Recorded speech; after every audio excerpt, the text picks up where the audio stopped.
যাদের যাদের গরুর মাংস খেতে একদমই ভালো লাগে না, এই রেসিপিটা যদি তারা বানায় তাহলে কিন্তু তাদের গরুর মাংস খেতে কিন্তু খুবই ভালো লাগবে। আর এই গরুর মাংসটা রান্না করার জন্য আমি এখানে ফ্রেশ গোস্ত নিয়েছি গরুর। কুরবানির পরে তো সবার বাসায় গরুর মাংস থাকে।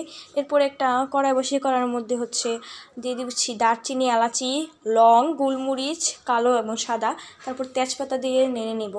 এরপর এটার মধ্যে দিয়ে দিব জিরাটা দিয়ে একদম ভালো করে সবগুলো একদম গরম করে নেব। এরপর একটা ব্লেন্ডারের মধ্যে সবগুলো দিয়ে দিব ব্লেন্ড করার জন্য। এখানে আমি সবগুলো দিয়ে একদম ব্লেন্ড করে দিয়েছি।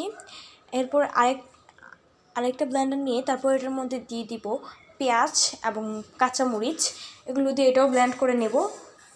এরপর একটা কড়াই বসিয়ে দিব, কড়াইয়ের মধ্যে তেল দিয়ে পেঁয়াজটা দিয়ে দিব। এই যে পেঁয়াজটা দিয়েছি এবং ভালো করে এটাকে নিয়ে নেব। এরপর এটার মধ্যে দিয়ে দিব তেজপাতা, এখানে আমি 2টা তেজপাতা দিয়েছি। তারপরে হয়ে গেলে তারপর এটার মধ্যে দিয়ে দিব আদা রসুন বাটাটা দিয়ে একদম ভালো করে নিয়ে নিব। এরপর এখানে আমি লবণ দিব 2 চামচ। তারপরে যেই মশলাটা আমি তৈরি করেছি ওই মশলাটা দিয়ে একটু পানি দিয়ে দিব, তারপর এটা নেড়ে নেব।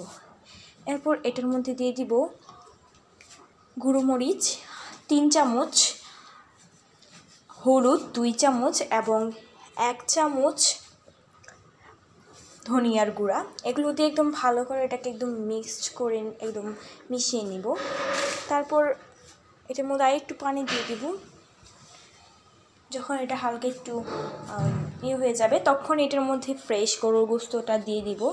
এরপর নেড়ে নিব। এভাবে গরুর গোস্ত রান্না করলে কিন্তু খুবই মজা লাগবে।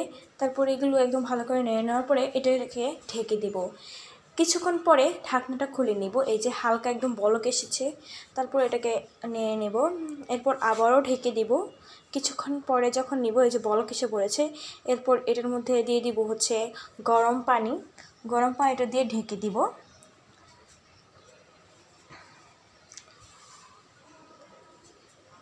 এর কিছুক্ষণ পরেই তৈরি হয়ে যাবে। এরপর এটার উপরে দিয়ে দিব জিরার গুঁড়া। এই যে কিছুক্ষণ পরেই তৈরি হয়ে গেছে মজাদার গরুর গোস্তটা কিন্তু খুবই নরম, খেতে কিন্তু খুবই মজা। আপনারা চাইলে এরকম মজাদার একটি গরুর মাংস কিন্তু বাসায় বসে বানাতে পারবেন। ভিডিওটা কেমন লেগেছে আমাকে কমেন্ট করে বলুন। ভালো লাগলে লাইক কমেন্ট শেয়ার করুন এবং আমার চ্যানেলটাকে একদম সাবস্ক্রাইব করে থাকবেন। আল্লাহ হাফেজ।